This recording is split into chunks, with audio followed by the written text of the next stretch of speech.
The blood on Vesper's knuckles had dried to a rust-brown crust by the time she reached the parking garage. But she didn't care anymore about the small cuts from where her fist had connected with the wall outside Calloway's office. What she cared about was the ache in her ribs, the torn button on her blouse, and the look of smug satisfaction on his face when she'd finally broken free and stumbled out of his locked office. What she cared about was making him pay. She sat in her car for 40 minutes before her hands stopped shaking enough to turn the key. The fluorescent lights of the underground garage buzzed overhead, casting everything in a sickly yellow-green glow that made her feel like she was underwater, drowning, unable to surface. She caught sight of her reflection in the rearview mirror and barely recognized the woman, staring back with mascara-streaked cheeks and wild eyes. Vesper had worked at Meridian Dynamics for 6 years, climbing from junior analyst to senior project lead through sheer determination and talent that even Calloway Thresh couldn't deny, though he'd tried. She'd watched him rise too, from department head to VP of operations, his ascent greased by connections and calculated cruelty disguised as tough leadership. Everyone knew what he was, but no one said it out loud because Calloway had made examples of those who challenged him.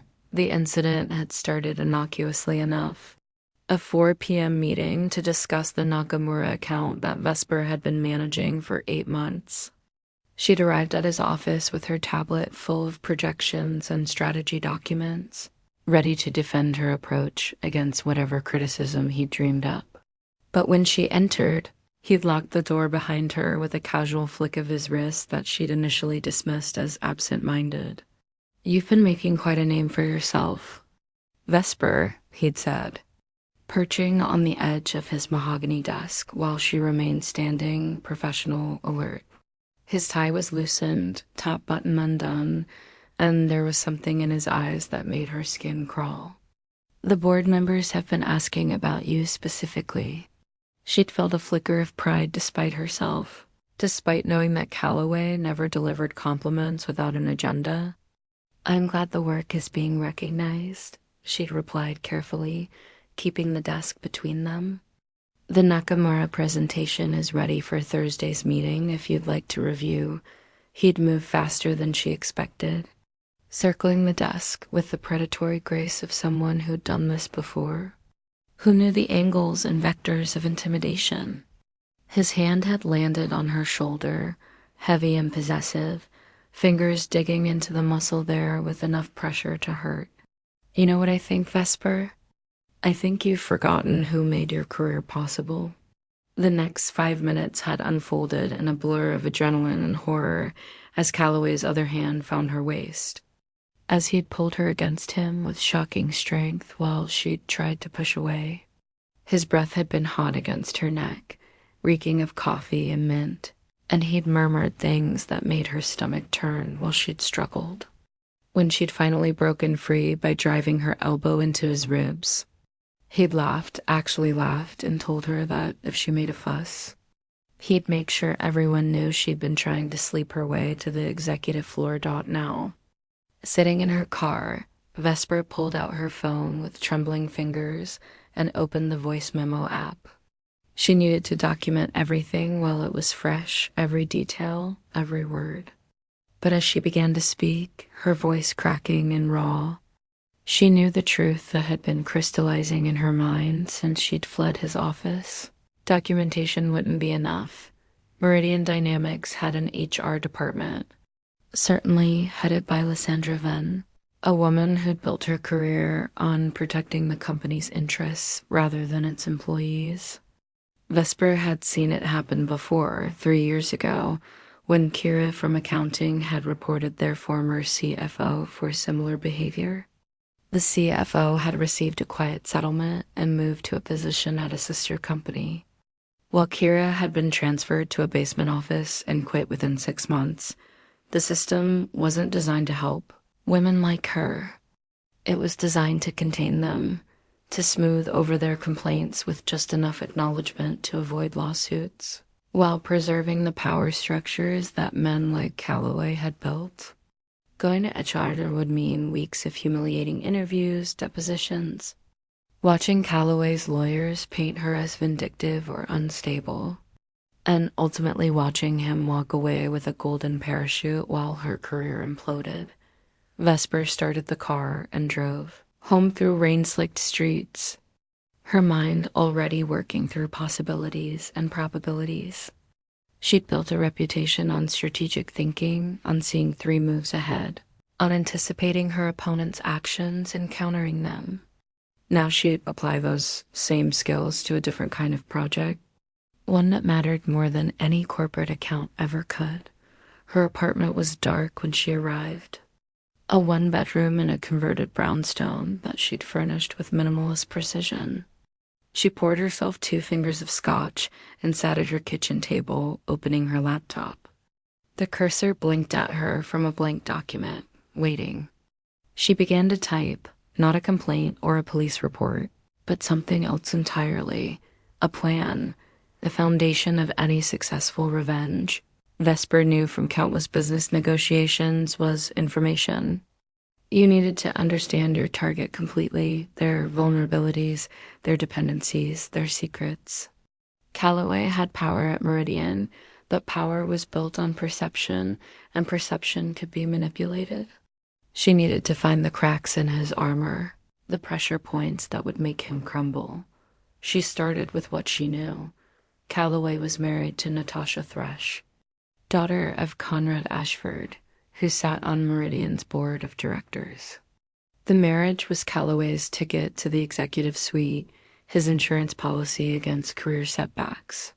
He played the devoted husband at company events, but Vesper had seen him at the hotel bar near the office on Thursday nights, buying drinks for young associates who looked uncomfortable with his attention.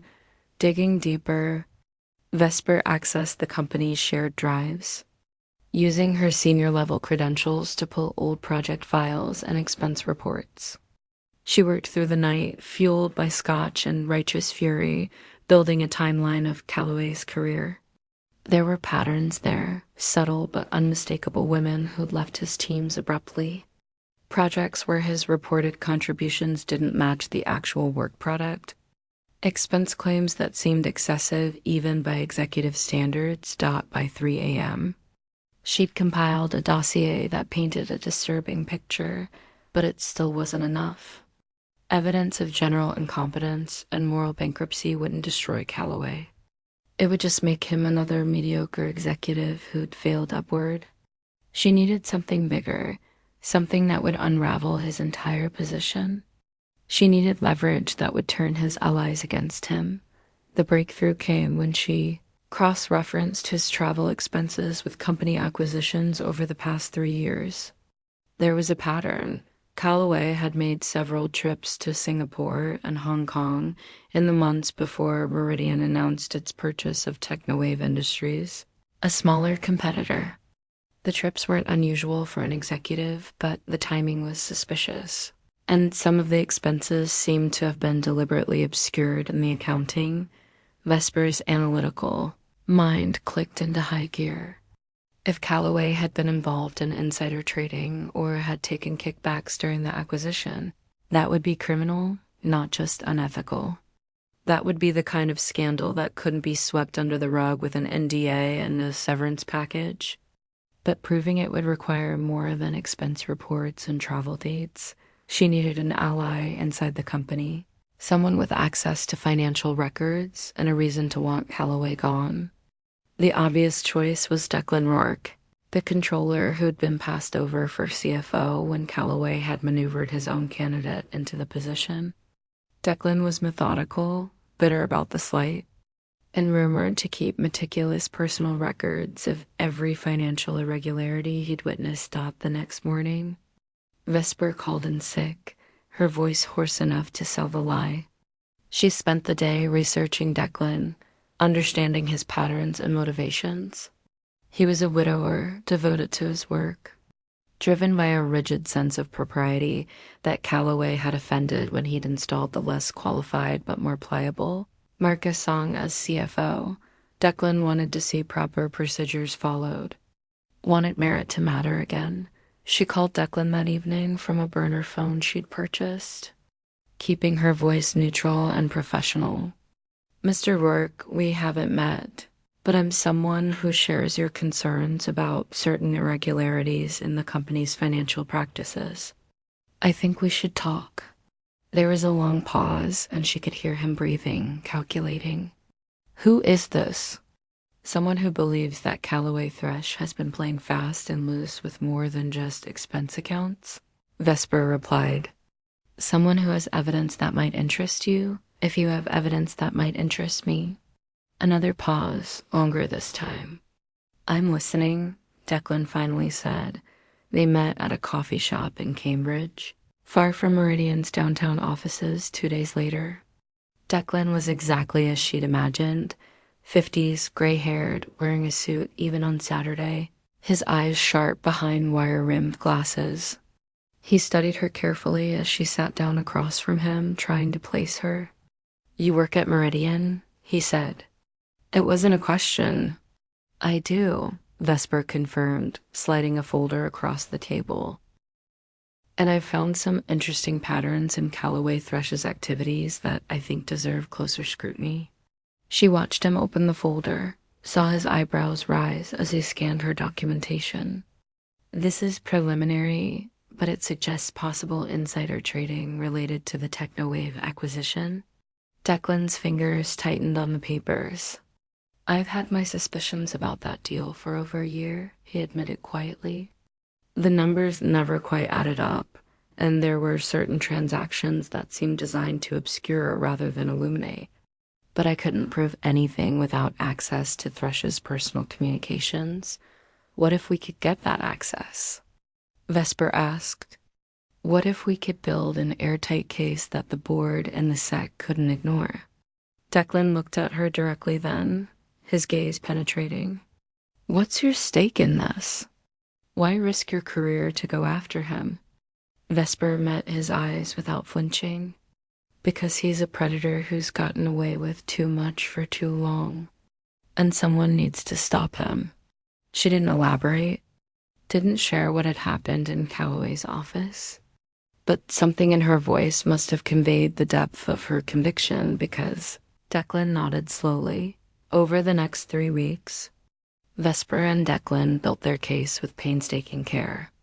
Declan provided access to financial records that showed suspicious timing on stock trades made by a shell company that, through several layers of corporate obscurity, connected back to Callaway's personal holdings. Vesper contributed evidence of suspicious communications, encrypted emails she'd found traces of in server logs. Meetings that hadn't been officially recorded, but they needed more. And that's where Vesper made her boldest move. She knew that Callaway kept certain files on a personal laptop he brought to the office, one that wasn't connected to the company network. Getting access to that laptop would require getting back into his office, and the thought of it made her skin crawl. But she forced herself to think strategically rather than emotionally. She volunteered to work late on a Thursday, knowing that Callaway would be at his regular spot at the hotel bar by 7 p.m. She'd confirmed it with careful observation over the past week. He left his office at 6:45, laptop locked in his desk drawer, and didn't return until after 10 p.m. That gave her a window. If she could get past the log, the Meridian building after hours was a different world. The fluorescent lights dimmed to half power. The open-plan offices populated only by the occasional dedicated worker or cleaner. Vesper made her way to Callaway's floor with her heart hammering, carrying a coffee cup as a prop, trying to look like just another employee working late. She nodded to a janitor who barely glanced up from his cart. Callaway's door was locked, as expected, but Vesper had prepared for this. She'd befriended Sasha in facilities weeks ago, casually mentioning that she'd locked herself out of her own office twice and wondering how the cleaning staff managed access. Sasha had showed her the Master T system without thinking twice, and Vesper had taken careful note of which key opened executive offices. The key she'd had copied fit perfectly. and she slipped into Calloway's office with her pulse racing so fast she felt lightheaded. The space reeked of his cologne, an aggressive scent that brought back the memory of his hands on her, and she had to pause, breathing deeply, forcing herself to focus. She had maybe 3 hours, and she couldn't waste time on emotional reactions. The desk drawer yielded to attention, wrench and pick she'd practiced with at home, a skill she'd learned from a YouTube rabbit hole born of sleepless nights. Inside was the laptop, just as she'd hoped. She powered it on, bypassing the password with a bootable USB drive she prepared, and began copying files to an encrypted external drive. Financial spreadsheets, emails, meeting notes dash everything dot. She was halfway through the transfer when she heard footsteps in the hallway outside. Her heart stopped. She killed the laptop screen and dove behind the desk, making herself small in the shadows, barely breathing. The footsteps paused outside Calloway's door. A security guard, she realized, making rounds. The doorknob rattled once, testing the lock she'd engaged behind her. And then the footsteps moved on. Vesper gave herself 30 seconds to calm down before resuming the file transfer, her hands shaking so badly she could barely navigate the interface. But she got it done, every file copied. The laptop returned to exactly the position she'd found it in, the drawer locked again. She slipped out of the office like a ghost, nodding to the same bored janitor on her way out. The files were explosive. Hidden among Calloway's personal records were communications with a broker in Singapore detailing trades made days before the TechnoWave acquisition was publicly announced. There were also emails discussing payments described as consulting fees from TechnoWave, executives to Calloway in the months leading up to the deal. It was insider trading and corruption, documented in Calloway's own words. Vesper and Declan spent a weekend in his home office, carefully building their presentation. They created a timeline, cross-referenced every piece of evidence, and prepared for every possible counter-argument. But they couldn't just dump this on HR or even the board. They needed to ensure it couldn't be buried, that it would force action. They needed to make it public. The solution came from an unexpected source, Iris Blackwood, an investigative journalist at the Boston Tribune who'd been reporting on corporate corruption for 15 years. Vesper reached out through encrypted channels, offering an exclusive on financial crimes at Meridian Dynamics. Iris was skeptical at first, demanding proof before she'd meet. But when Vesper sent her a sample of the evidence, she agreed to a face-to-face. They met in a parking lot at midnight. Vesper feeling ridiculous and paranoid, but understanding that this was how whistleblowers stayed safe.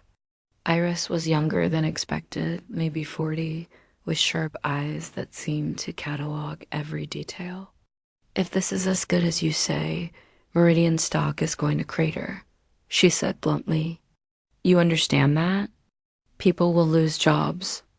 Are you prepared for that?" "I am prepared for a criminal to face consequences," Vesper replied firmly. "Calloway Thresh doesn't get to destroy people and walk away rich."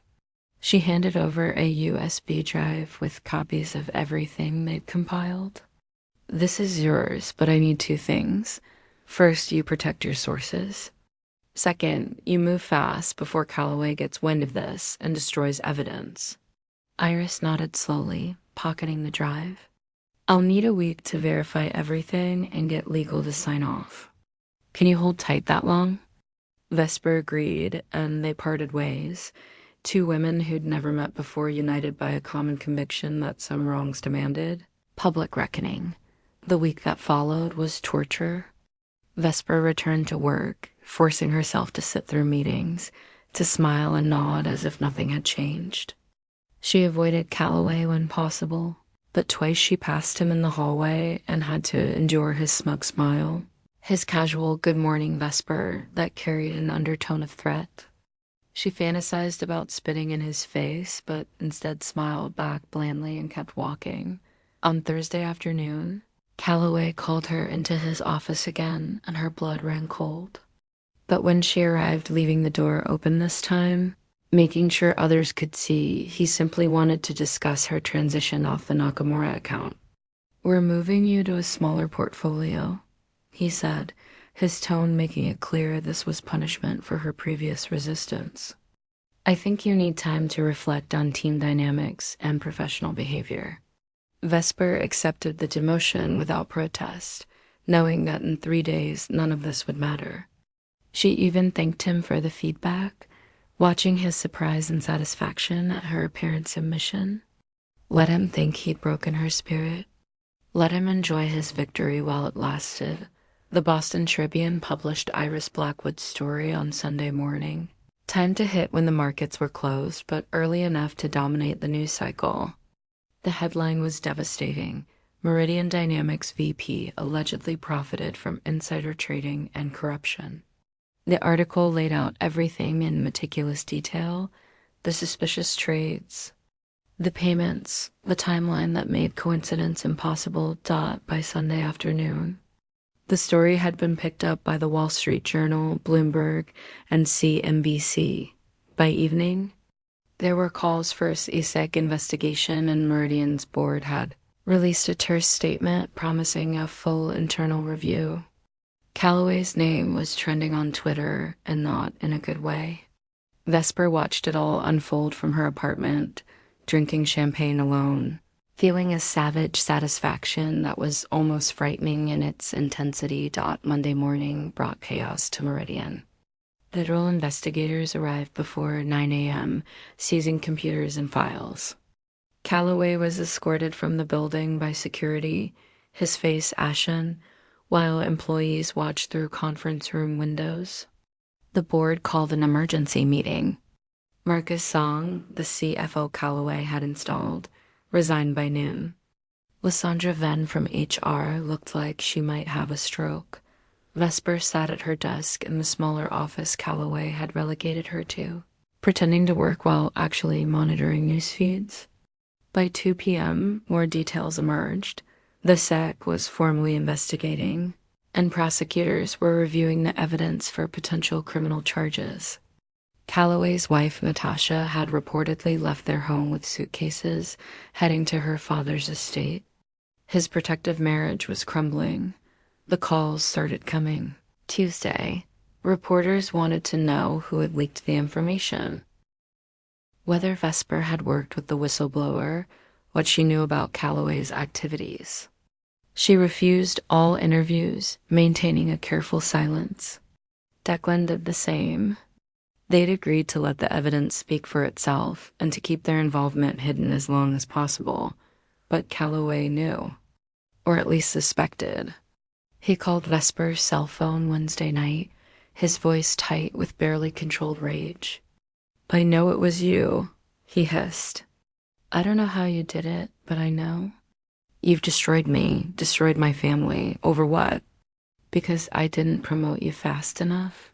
Because I hurt your precious feelings?" "No," Vesper said calmly, her voice steady for the first time since this began. "Because you're a criminal who assaulted me in your office and thought you'd get away with it like you've gotten away with everything else. Because you needed to learn that some people fight back."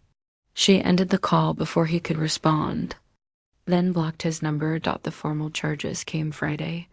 Calloway Thresh was indicted on 7 counts of insider trading and 3 counts of bribery. His bail was set at $2 million, and he was ordered to surrender his passport. The news coverage was relentless, digging into his history, uncovering a pattern of alleged harassment that women had been too afraid to report while he had power. 3 former employees came forward with their own stories. Meridian's board appointed an interim VP and launched a comprehensive review of all of Calloway's deals and decisions. They also announced new policies on reporting harassment and financial irregularities, changes that Vesper knew were too little too late, but that might help the next woman who found herself in her position. The company's stock had dropped 18%, and there were already rumblings of shareholder lawsuits. Vesper attended every minute of Calloway's preliminary hearings, sitting in the public gallery with a neutral expression while he avoided looking at her. His lawyers tried every trick to get the charges dismissed or reduced, but the evidence was overwhelming. The trial was scheduled for 6 months out, and legal experts predicted he'd be convicted on at least half the counts, facing up to 20 years in federal prison. In the aftermath, Vesper found herself changed in ways she hadn't expected. The rage that had consumed her for weeks had burned out, leaving behind something colder and harder. She'd proven that she could fight back, that she could destroy someone who'd tried to destroy her, but the victory felt hollow in unexpected moments. Late at night, she'd replay the assault in her mind and realize that nothing she did to Calloway could undo what he'd done to her. But during the day, when she saw news articles about his upcoming trial or ran into former colleagues who whispered about his fall from grace, she felt something fierce and undeniable: satisfaction. She'd taken her power back. She'd refused to be a silent victim. And while the system had failed women before her, she'd found a way to make it work, to weaponize truth and evidence against someone who thought he was untouchable. Declan was quietly promoted to CFO in the reorganization, and his first act was to recommend Vesper for a VP position in strategic planning. She accepted, knowing that some people would whisper that she'd slept her way there anyway, knowing that Calloway's insinuations would follow her for years. But she also knew what she'd accomplished, how she'd outmaneuvered a predator and made him face consequences. 6 months later, Vesper sat in federal court as the jury read their verdict, guilty on all counts. Calloway's face crumpled, and his remaining supporters, his lawyer, his brother who'd flown in from Seattle, looked stunned. The judge scheduled sentencing for 4 weeks out, but everyone knew he was looking at significant prison time. His career was over, his marriage dissolved, his reputation destroyed beyond repair. Vesper didn't smile or celebrate. She simply stood when the judge dismissed the court, gathered her coat, and walked out into the cold Boston afternoon. She'd done what she'd set out to do. She'd made sure that Calloway Thresh learned that actions had consequences, that power wasn't absolute, that sometimes the people you tried to break were stronger than you imagined.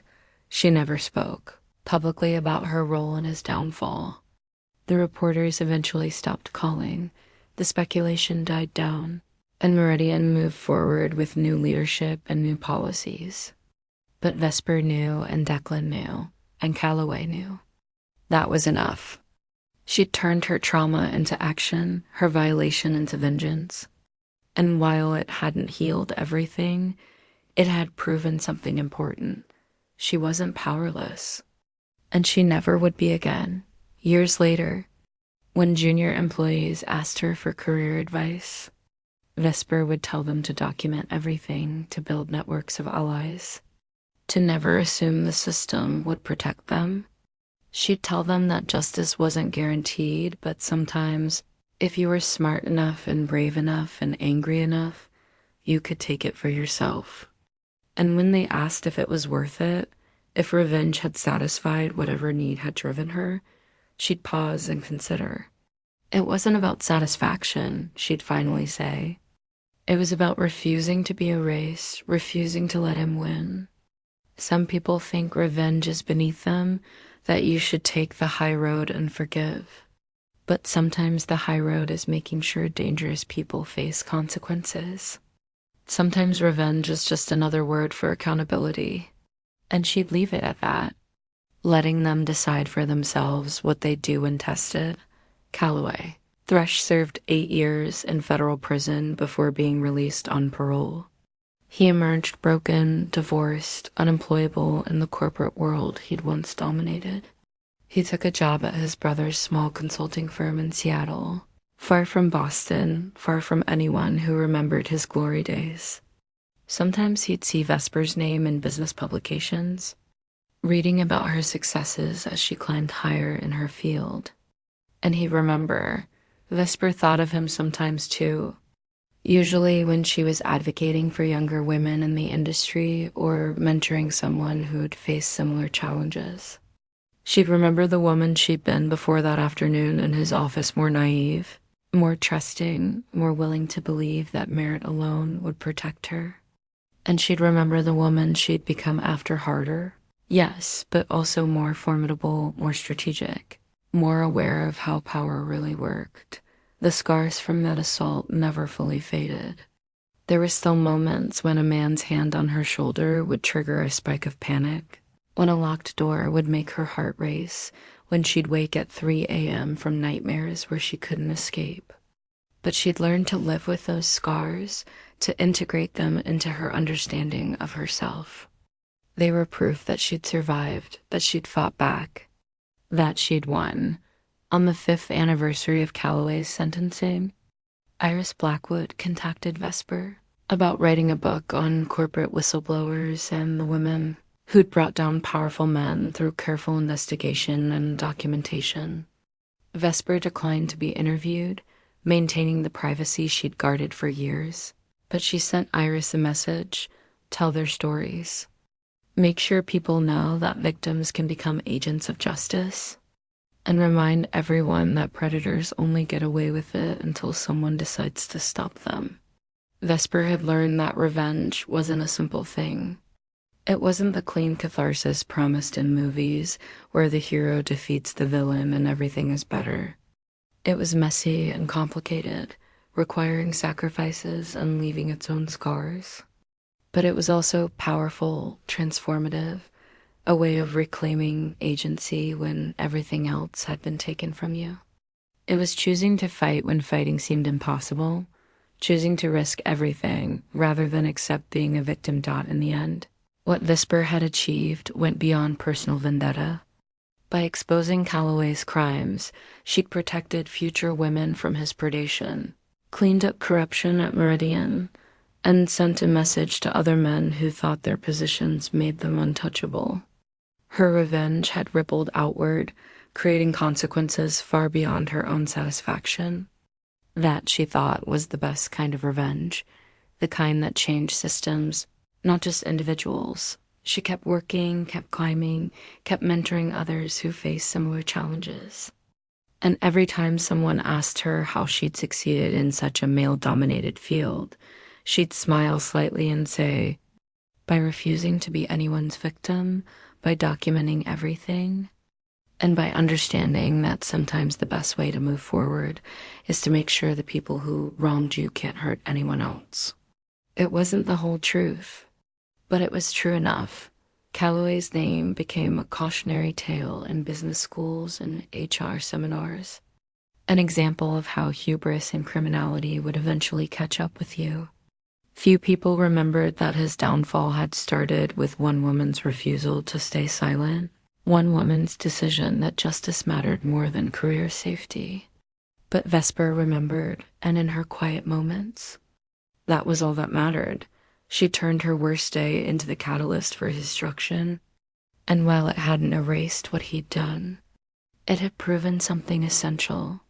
Power wasn't permanent, predators could be stopped, and sometimes revenge was simply another name for refusing to let evil go unpunished.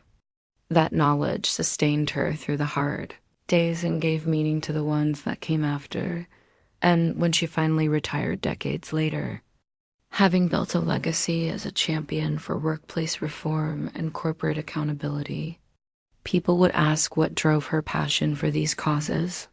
She'd think back to that afternoon in Calloway's office, to the rage and fear and determination that had followed, to the calculated destruction she'd orchestrated, and she'd say simply, I learned that the best revenge is living well while ensuring the people who wronged you don't get to do the same. It wasn't the revenge she'd initially imagined in those first furious hours after the assault. It was better, more complete, more lasting. Calloway Fresh had tried to break her and instead had forged something stronger than he could have imagined. In trying to assert his power over her, he'd created his own nemesis, and by the time he realized it, She'd already won. That was the sweetest revenge of all, seeing your enemy realize too late that they'd underestimated you. The morning after Calloway's sentencing hearing, where the judge had handed down 12 years in federal prison, Vesper woke to find herself on the floor of her apartment. Having rolled off the couch where she'd passed out around 3 a.m., her phone showed 37 missed calls and twice as many text messages. Most from reporters, but some from colleagues offering congratulations they didn't quite understand. She ignored them all and made coffee with hands that barely trembled anymore. A small victory, she noted with bitter satisfaction. She took the day off work. The first time she'd called in sick since the assault 6 months ago. Walking through the Boston Common in the crisp October air, she found herself cataloging everything that had changed. Calloway was going to prison. That was real, concrete, undeniable. His assets were being seized to pay restitution to the investors he'd defrauded. His professional reputation was obliterated so thoroughly that even mentioning his name in business circles would become shorthand for corruption and predatory behavior. But what surprised Vesper most as she walked among the falling leaves was the hollowness she felt alongside her triumph. She'd expected that his conviction would bring closure, would let her move forward unburdened by rage and trauma. Instead, she found herself replaying moments from the past 6 months, questioning decisions she'd made, wondering if there had been another way that wouldn't have required her to become so calculating, so ruthless. She destroyed a man, and while he deserved it, the act of destruction had changed her in ways she was only beginning to understand. That afternoon, she received an unexpected visitor. Natasha Thresh, now going by her maiden name Ashford again, appeared at Vesper's apartment unannounced, her face pale but composed. Vesper almost didn't let her in, her hand frozen on the doorknob, but curiosity won out over caution. They sat in Vesper's minimalist living room, 2 women connected by the same man's destruction, and for a long moment neither spoke. "I wanted you to know that I believe you," Natasha finally said, her voice quiet but firm, "about what he did to you in his office. After everything came out, 3 other women contacted me privately with similar stories. I'd ignored the signs for years because it was easier, because my father's business relationship with Meridian mattered, because I'd built my whole identity around being his wife."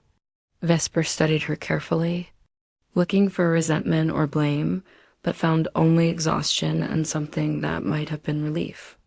"Why are you telling me this?" she asked. Natasha's smile was sad and knowing. "Because you did what I should have done years ago. You stopped him. And I wanted to say thank you, even though I know you didn't do it for me. You saved other women from going through what you experienced, what those other women experienced. That matters." They talked for over an hour, Natasha sharing details about Calloway that painted an even darker picture than Vesper had imagined.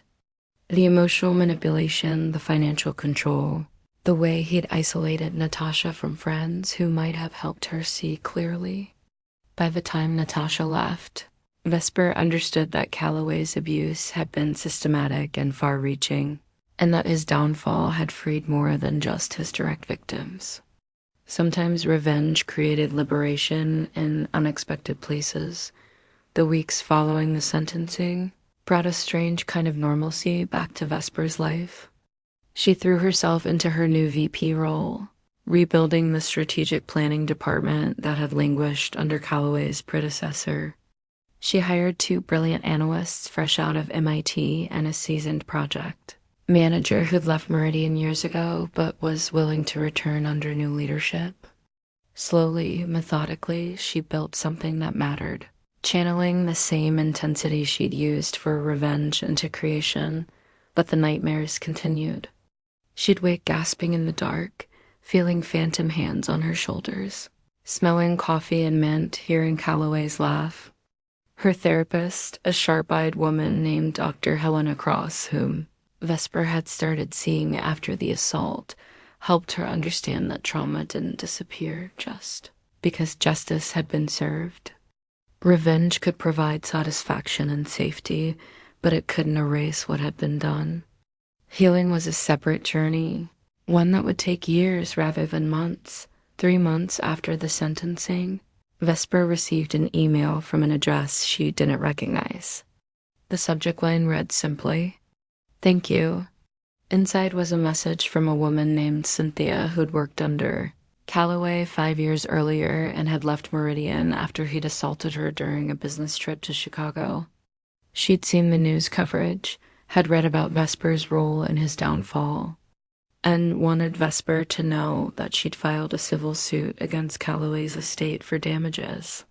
"I couldn't do it when he had power," Cynthia wrote.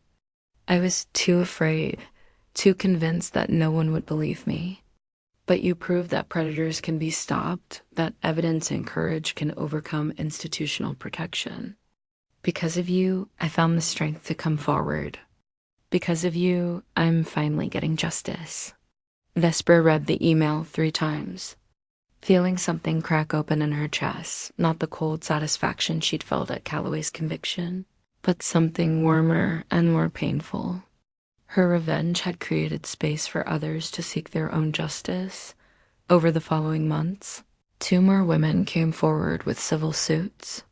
The legal proceedings were brutal, with Calloway's defense team trying to paint the women as opportunistic liars jumping on a bandwagon. But the criminal conviction had created a foundation of credibility, and the evidence Vesper had compiled, which Declan had preserved and shared with the civil attorneys, made it impossible to dismiss the pattern. One by one, the cases settled. Calloway's remaining assets drained to compensate his victims.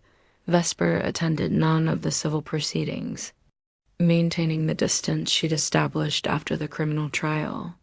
But she sent anonymous donations to a legal fund supporting the plaintiffs, and she made sure that Iris Blackwood covered each case with the same thoroughness she'd brought to the original investigation.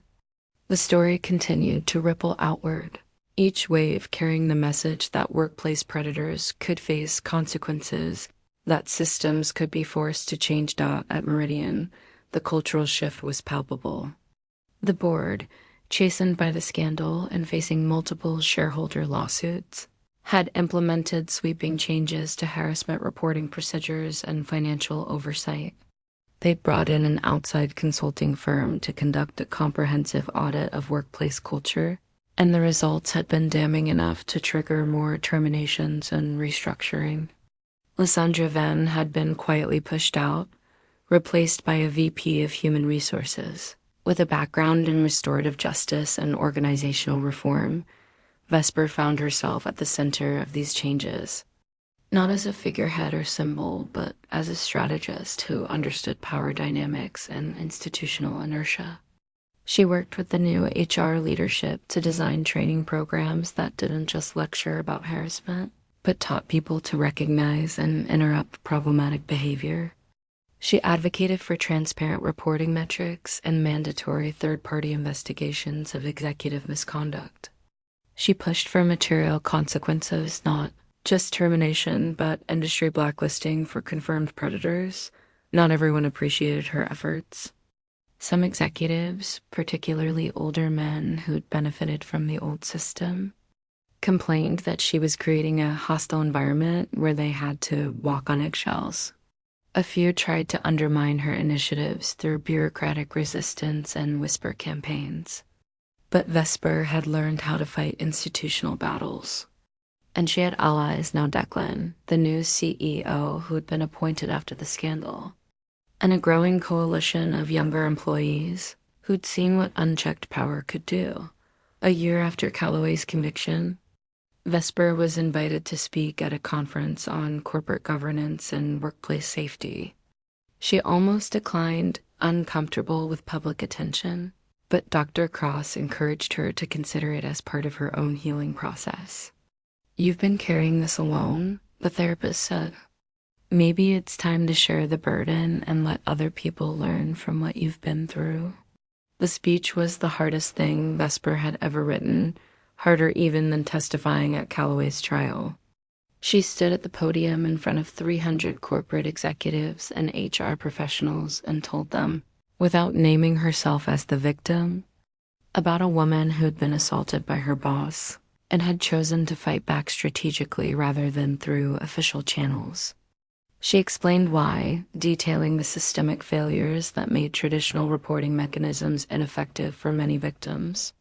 Revenge has a bad reputation in professional circles, she said. Her voice steady despite the pounding of her heart. We're told to take the high road, to trust the system, to focus on healing rather than retribution. But sometimes the system is designed to protect perpetrators, not victims. Sometimes revenge, strategic, documented, legally sound revenge is the only path to justice. And sometimes destroying a predator's career is the most ethical choice available. The audience was silent, some faces uncomfortable, others thoughtful. Vesper continued, outlining the specific steps she'd taken, the evidence collection, the alliance building, the strategic exposure of financial crimes that made personal misconduct impossible to ignore. She didn't sugarcoat the costs, the sleepless nights, the paranoia, the way it had hardened her and changed her relationships. But she also didn't apologize for her choices or suggest that there had been a better path. The question isn't whether revenge is noble or pure, she concluded. The question is whether you're willing to live in a world where predators face no consequences because the official channels are designed to protect institutional reputation over individual safety. I wasn't willing to live in that world anymore, so I changed it.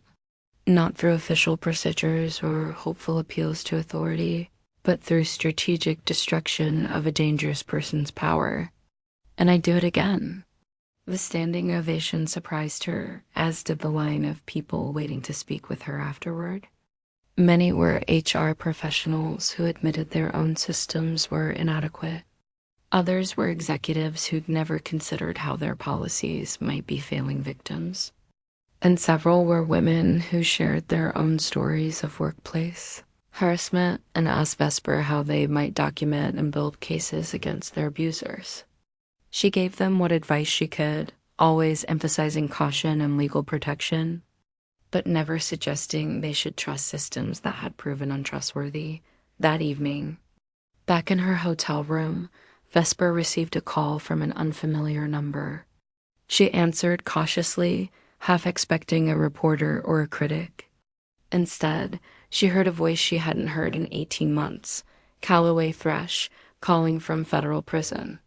Her first instinct was to hang up immediately, but something made her stay on the line, curious about what he could possibly want to say.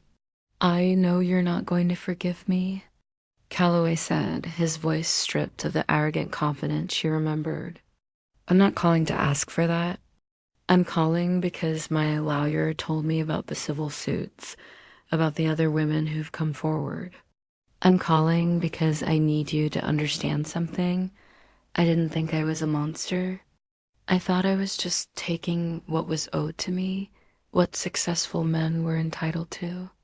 And I was wrong." Vesper listened without speaking, her jaw clenched so tightly her teeth ached. Part of her wanted to unleash the rage she'd been carrying, to tell him exactly what he'd taken from her and how pathetic his self-justification sounded.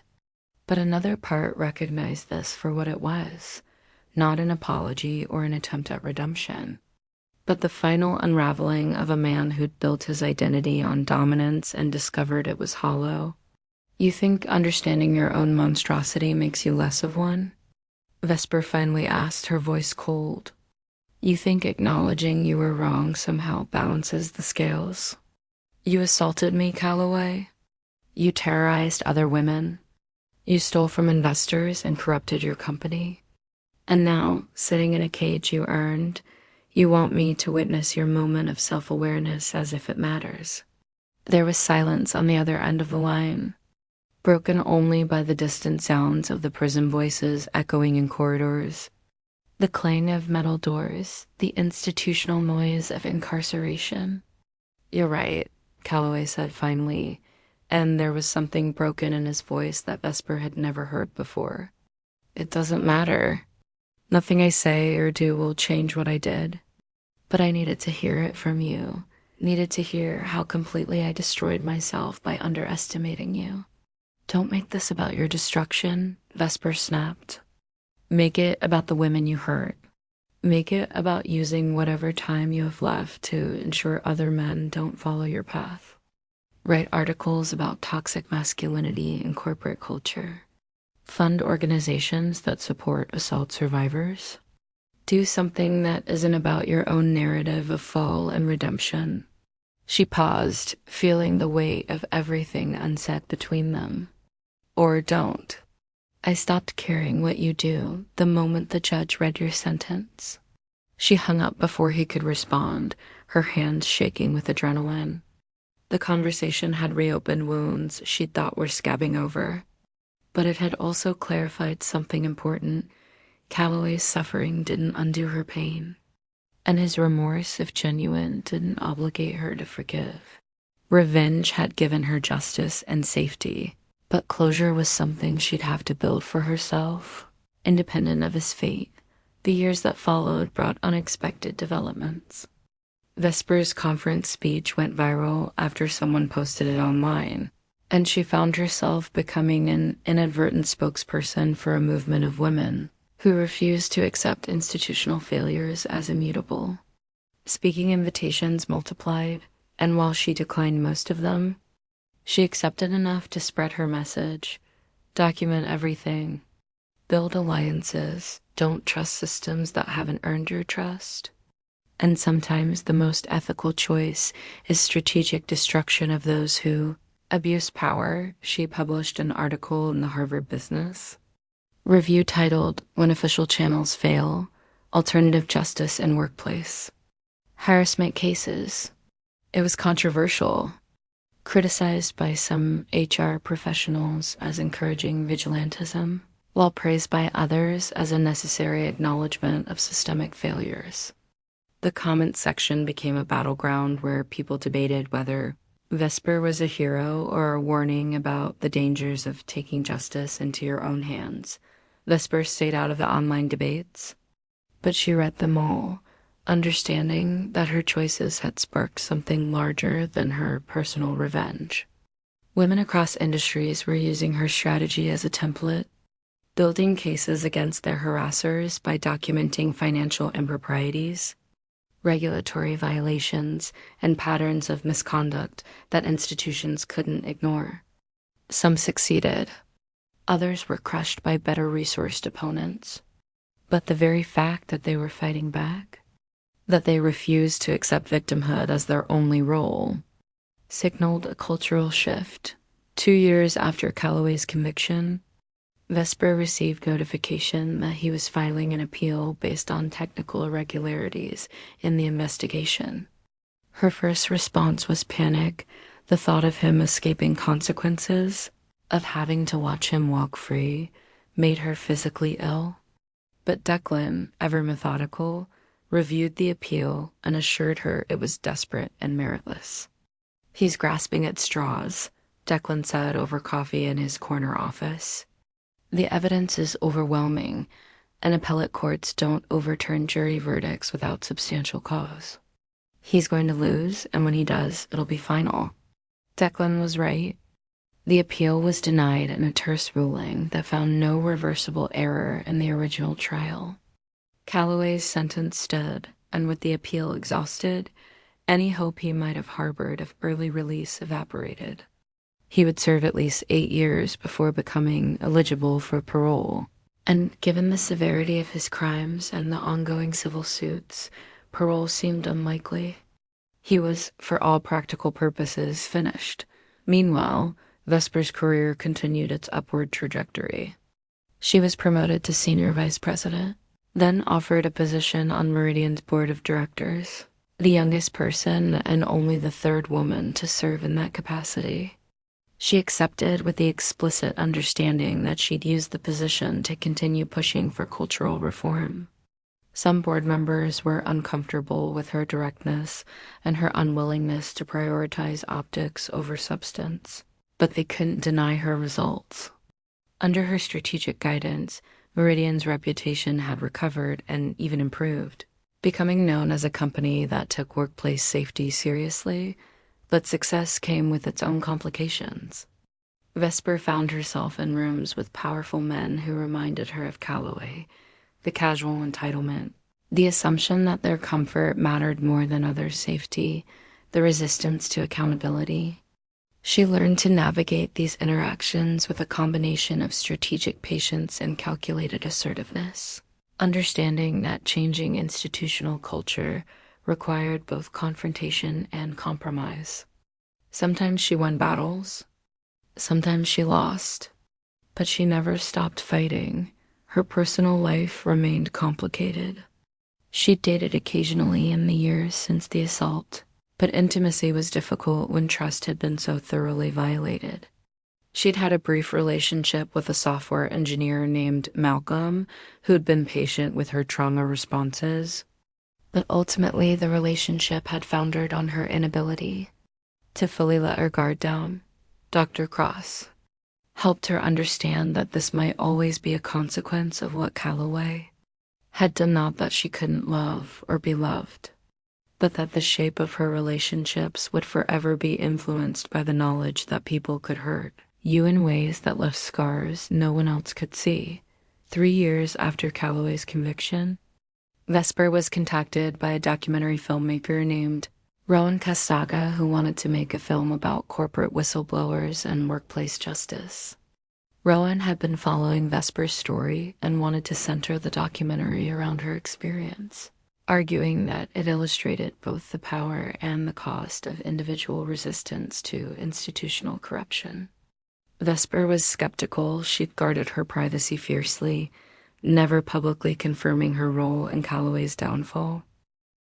But Rowan was persistent and thoughtful, promising editorial control and a commitment to telling the story with nuanced dot after weeks of deliberation and consultation with Dr. Cross. Vesper agreed to participate, but with strict conditions.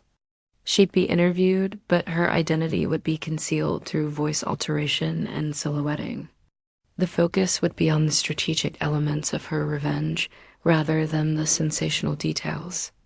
And the documentary would include perspectives from other whistleblowers, other survivors, other people who'd chosen similar paths, so that it wasn't just her story, but a broader examination of alternative justice. The filming process was exhausting and occasionally re-traumatizing. Vesper had to relive the assault, the investigation, the confrontations in painstaking detail. She had to articulate her reasoning for every choice, defend her methods against Rowan's probing questions, and confront moments when she'd been unsure or afraid. But she also found catharsis in the telling, in shaping her experience into something that might help others understand the calculus of revenge. The documentary, titled Unmaking Monsters: When Justice Requires Revenge, premiered at Sundance and was subsequently acquired by a major streaming platform. It was met with passionate responses on both sides. Some viewers celebrated it as a necessary examination of systemic failures, while others criticized it for seeming to endorse extrajudicial justice. Vesper watched the debates with detached interest, understanding that she'd become a symbol larger than herself, a cipher onto which people projected their own beliefs about justice, revenge, and accountability. One unexpected consequence of the documentary was that it prompted several other women to come forward with allegations against men in positions of power across various industries. Some of these women cited Vesper's strategy as their inspiration, while others simply said the film had given them permission to stop waiting for systems to protect them. Within 6 months, 3 high-profile executives had been brought down by investigations, triggered by victim-turned-investigators who documented financial crimes alongside personal misconduct. The pattern Vesper had established was replicating, and while that brought her satisfaction, It also brought concern about the potential for abuse of these tactics. She addressed this concern in an op-ed for the New York Times. Strategic revenge is not a perfect solution, and it's not appropriate for every situation. It requires resources, knowledge, and a willingness to accept significant personal risk. It can go wrong in ways that hurt the victim more than the perpetrator. But in a world where official channels systematically fail survivors, where institutions prioritize their own protection over justice, sometimes it's the only option. The goal shouldn't be to perfect vigilante justice, but to fix the systems that make it necessary. The op-ed prompted a conversation with Meridian CEO about creating an industry-wide initiative for improving harassment, reporting, and investigation. Vesper led the project, bringing together HR professionals, legal experts, victim advocates, and reformed executives to design a model that prioritized survivor safety and institutional accountability.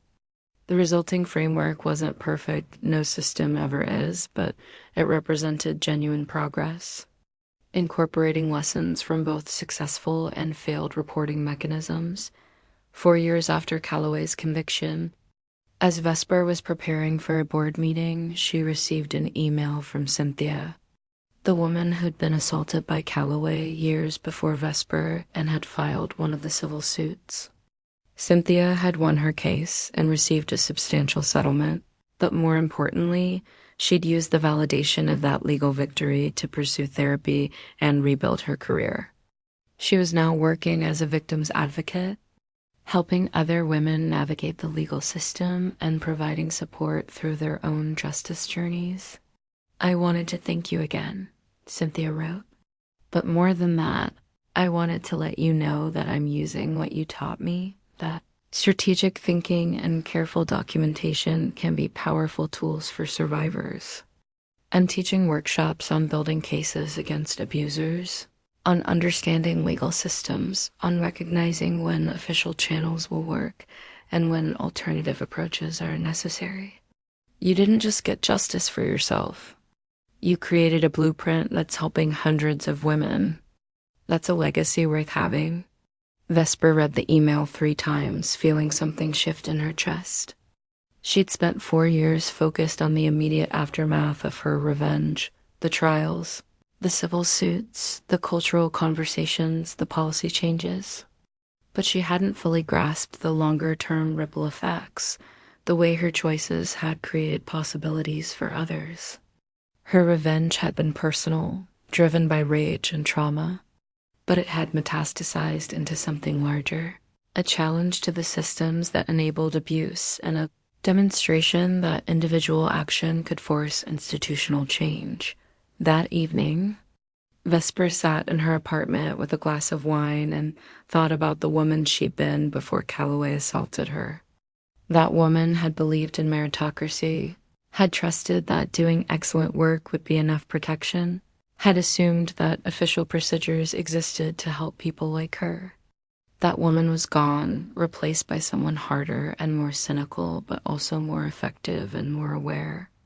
The transformation hadn't been something she'd chosen, it had been forced on her, but she'd shaped it into something purposeful.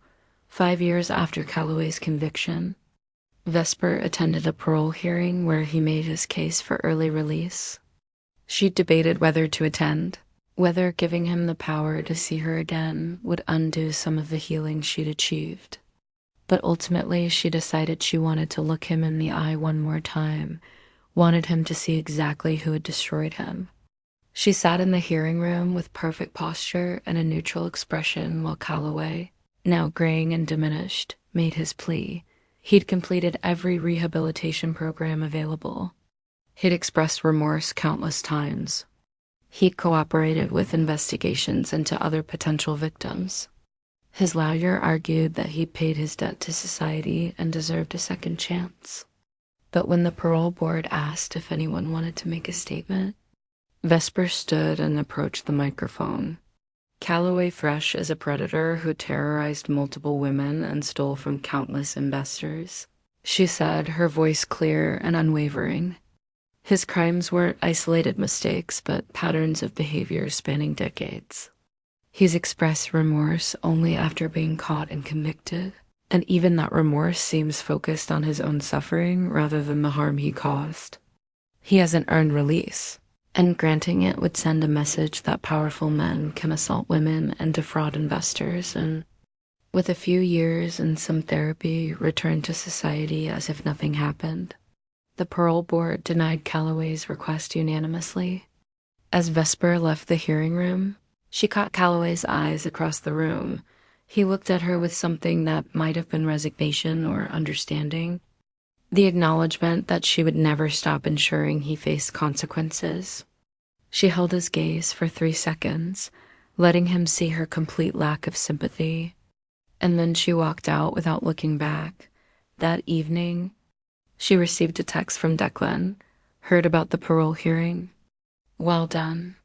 She smiled at the understated approval, understanding that their alliance, forged in shared determination to bring down a corrupt executive, had evolved into genuine friendship. They'd both been changed by the experience of investigating Calloway, both shaped by the choice to prioritize justice over institutional loyalty. And while the cost had been high, neither of them regretted it. Vesper spent the 6th anniversary of the assault writing in her journal, something Dr. Cross had encouraged as a way of processing ongoing trauma and tracking her healing journey. She wrote about the woman in Calloway's office who'd fought her way free, about the weeks of rage and planning that followed, about the careful construction of evidence and alliances. She wrote about the trial and the verdict and the years since. And she wrote about who she'd become, someone who understood power's mechanics, who refused to be victimized, who turned personal violation into systemic change. I don't know if what I did was right in some absolute moral sense, she wrote. I only know it was necessary for me, that waiting for systems to work would have meant watching him hurt other women while I pretended everything was fine. I chose revenge, calculated and comprehensive, and I'd choose it again. Not because it healed me. Healing came from therapy and time and the slow rebuilding of trust, but because it stopped him and because it showed other women that they didn't have to accept victimhood as their only option. She closed the journal and looked out her apartment window at the Boston skyline, the lights of the city reflecting off the harbor. Somewhere in a federal prison, Calloway Thrush was living with the consequences of his choices.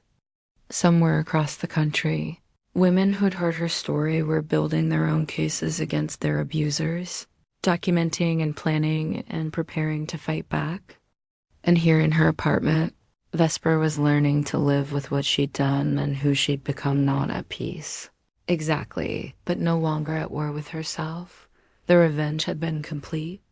The predator had been destroyed.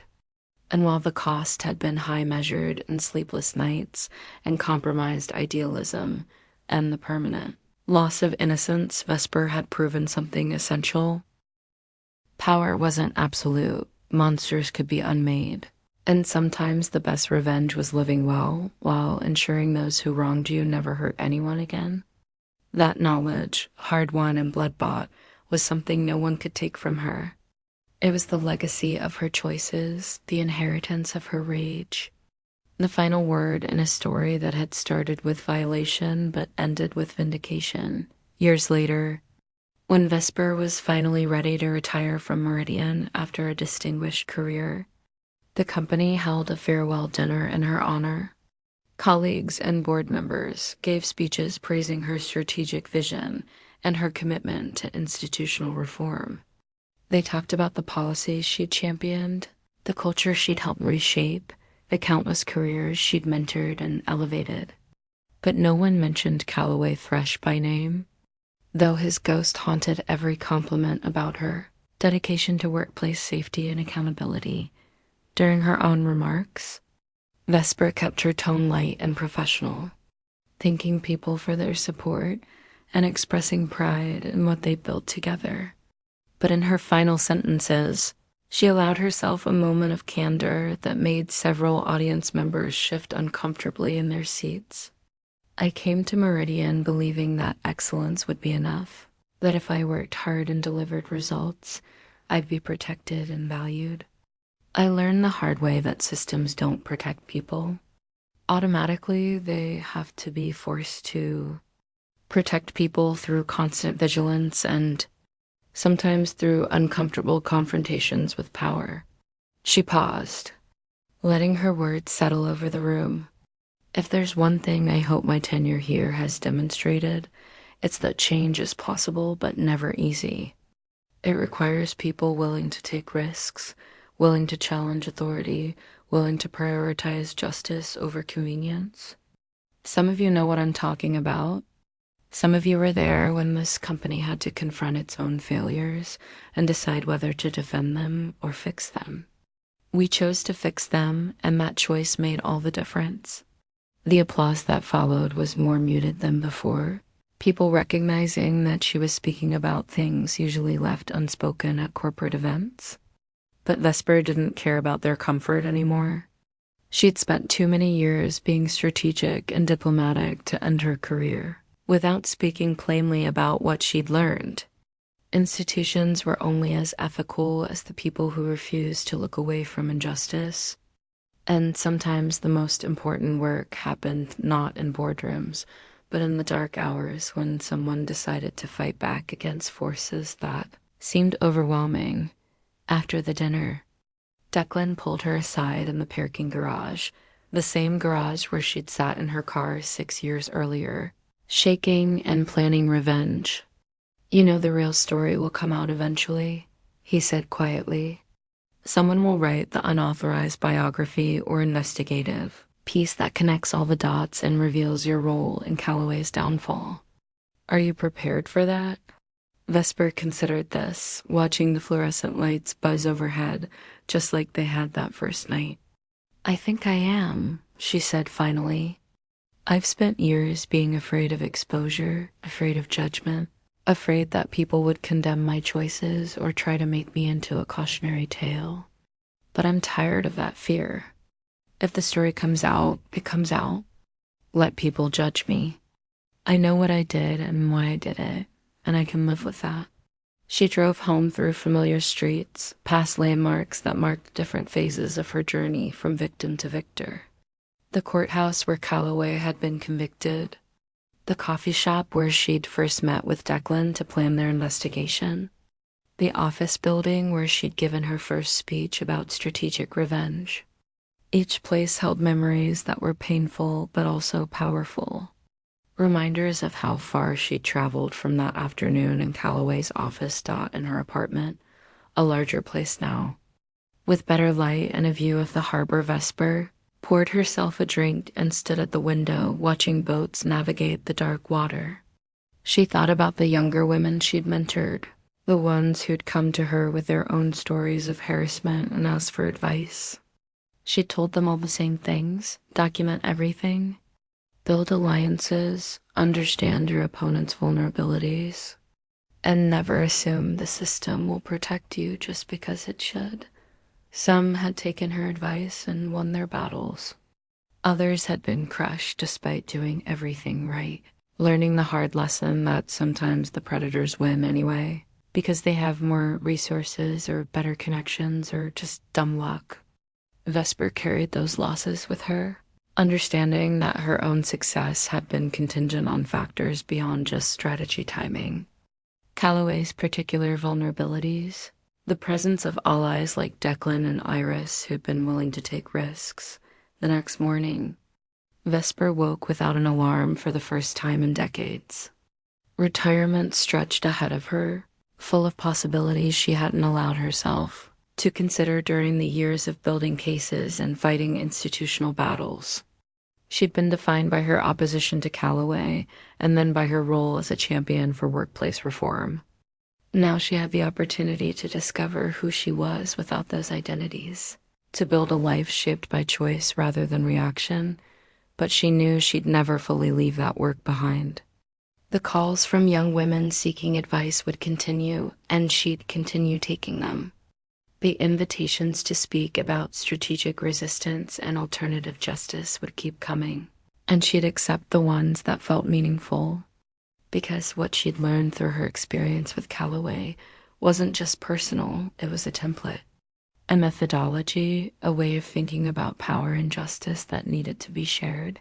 Vesper's story ultimately was one of transformation through revenge. She'd been violated, and rather than accepting that violation as her identity, she'd weaponized her rage into strategic action that destroyed her abuser and created systemic change. The cost had been profound, measured in trauma and cynicism, and the permanent alteration of how she understood the world. But the gains had been real too. Calloway in prison, other women empowered to fight back, institutional policies reformed, and her own proof that she would never be powerless again. As she drank her coffee and planned her first day of retirement, Vesper allowed herself a moment of satisfaction. Not the cold, vengeful satisfaction she'd felt watching Calloway led away in handcuffs, but something warmer and more sustainable, the satisfaction of having fought when fighting seemed impossible, of having won when winning seemed unlikely, and of having turned her worst experience into something that helped others avoid similar fates. That, she thought, was the best possible revenge, not just destroying your enemy, but making sure their crimes led to changes that prevented future victims. The story of Vesper and Calloway would eventually be told in full, in unauthorized biographies and investigative journalism, and perhaps even in courtroom dramas and corporate case studies. But the truth would always be more complicated than any single narrative could capture. The truth that revenge was neither purely virtuous nor purely destructive, but a complex response to injustice that could create both harm and healing depending on how it was wielded.